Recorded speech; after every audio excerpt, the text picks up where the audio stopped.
জয় নৃসিংহদেব। আমরা শুনছি শ্রীধাম মায়াপুরে নৃসিংহদেবের শুভ আগমন। পূর্বের পর্বে আমরা শুনেছিলাম নৃসিংহদেবের উচ্চতা যদি 4 ফুট হয়, প্রহ্লাদ মহারাজের উচ্চতা 1 ফুট হওয়া উচিত নয়। এই নিয়ে যুক্তিতর্ক হচ্ছিল। অবশেষে ভাস্কর মশাই স্বস্তির নিঃশ্বাস ছেড়ে তৈরি করার জন্য রাজি হয়েছিলেন। 2 মাস পরে আমি দক্ষিণ ভারতে ফিরে আসি। অগ্রগতি কিছুই হয়নি। প্রতি 30-40 দিনে একবার করে আমি দক্ষিণ ভারত আর মায়াপুর যাতায়াত করতেই থাকলাম। তারপর শিলা পাওয়া গেল, আর ওই ভাস্কর যেন তখন একজন ভিন্ন মানুষ হয়ে গিয়েছেন। 1 সপ্তাহের ওপর উনি বাড়িতেই যাননি। ঘন্টার পর ঘন্টা, দিনের পর দিন তিনি ওই শিলাখণ্ডই নিরীক্ষণ করতে থাকলেন। উনার হাতে চক ছিল, কিন্তু তা দিয়ে কিছুই আঁকেননি। তিনি তার শ্রমিকদেরও কেবলমাত্র শিলাখণ্ডকে আয়ত করতে, বাকি অংশগুলি বাদ দিতে বলেছিলেন। পরের বারে যখন উনার নিকট গেলাম, তখন উনি ওই শিলার উপর একটি ছক করেছেন মাত্র। এই ব্যাস। আমি তো চিন্তিত হয়ে পড়লাম। মায়াপুরের পরিচালক মণ্ডলী এদিকে অধৈর্য হয়ে উঠেছেন। আমি হতাশ হয়ে তাকে জিজ্ঞাসা করলাম, আপনি কি নিশ্চিত যে 6 মাসের মধ্যে আপনি বিগ্রহের কাজ শেষ করতে পারবেন? উনি বললেন, ব্যস্ত হবেন না, কাজ হয়ে যাবে। আমি মায়াপুরে ফেরা মাত্রই আবার দক্ষিণ ভারত যেতে হলো। বিগ্রহের আরও কিছু বিস্তারিত ব্যাপার, সেগুলি ঠিকমতো হচ্ছে কি না সেই নিয়ে। আমি ওই ভাস্করকে দেখলাম, উনি গভীর মনোযোগ এবং যত্ন সহকারে এবং নিজে হাতেই বিগ্রহ খোদাই করছেন। সেই পর্যায়ে সেটি আর শিলা নেই, বিগ্রহের আকার এসে গেছে। ভাস্কর তখন বিগ্রহের বাহুতে অনন্ত বানাতে শুরু করেছেন। সেগুলো করতে আর 2 সপ্তাহ লেগেছিল।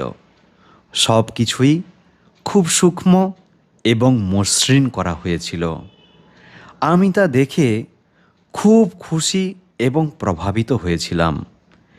বিগ্রহ সম্পূর্ণ করতে ওই ভাস্করের প্রায় 1 বছরেরও একটু বেশি সময় লেগেছিল। বিগ্রহ সম্পূর্ণ করেই আমাকে উনি খবর দেননি।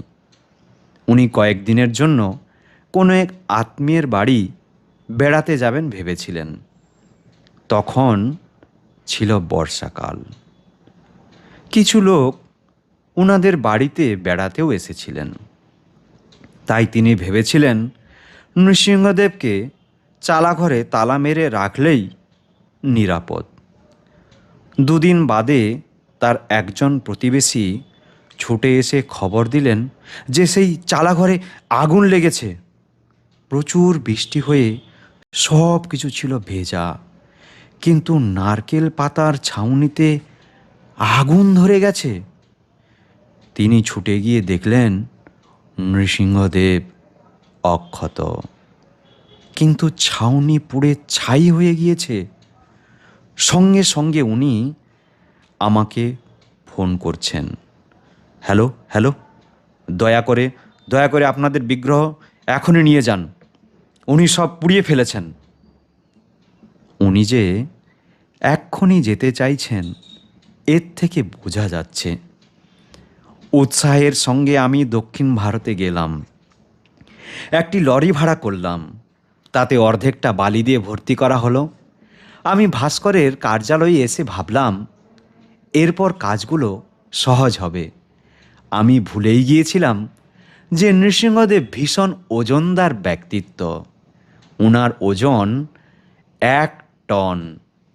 2-3 ঘন্টা চেষ্টা চালানোর পর আমরা বিগ্রহকে ছাউনি থেকে নিরাপদে লরিতে ওঠালাম।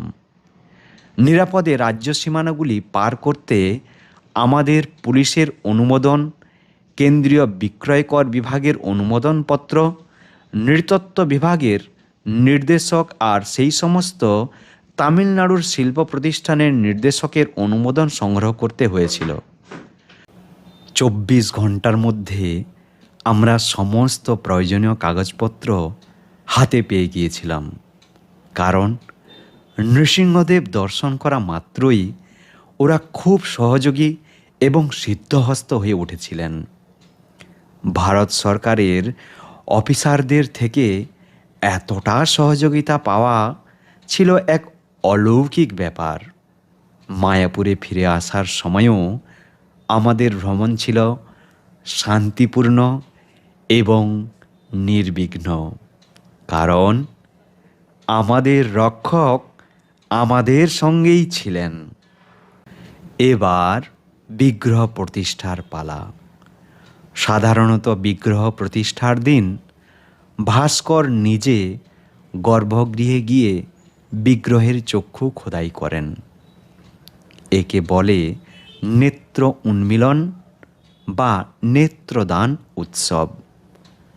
আমাদের নৃসিংহদেবের ক্ষেত্রে তা ছিল এক ব্যতিক্রম।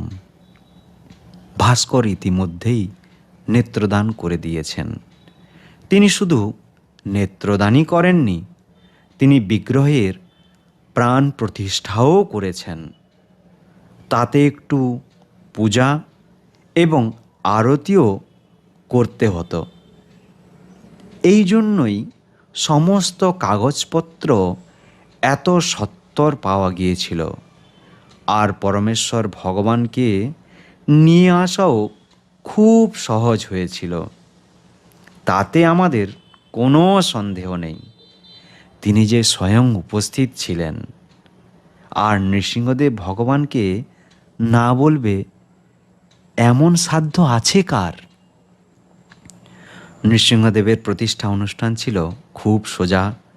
তাতে 3 দিন লেগেছিল, 28, 29 এবং 30 জুলাই 1986। আমার মনে হয়েছিল এই বিগ্রহ প্রতিষ্ঠা বুঝি সহজে হয়ে গেল। কাঞ্চিপুরমের শঙ্করাচার্যের গম্ভীর সতর্কবাণী আমাদের গভীরভাবে চিন্তিত করেছিল, কিন্তু উচ্চ প্রাণবন্ত কীর্তন শ্রবণ করে আমি শান্তি অনুভব করেছিলাম। কলিযুগের একমাত্র যথার্থ ঐশ্বর্য সংকীর্তন যজ্ঞ সম্পূর্ণ ব্যাপারটির উপর প্রাধান্য বিস্তার করেছিল। তাতে আমি উজ্জীবিত ও সন্তুষ্ট বোধ করেছিলাম। এতদিনে সংকীর্তন আন্দোলনের রক্ষক শ্রী নৃসিংহদেব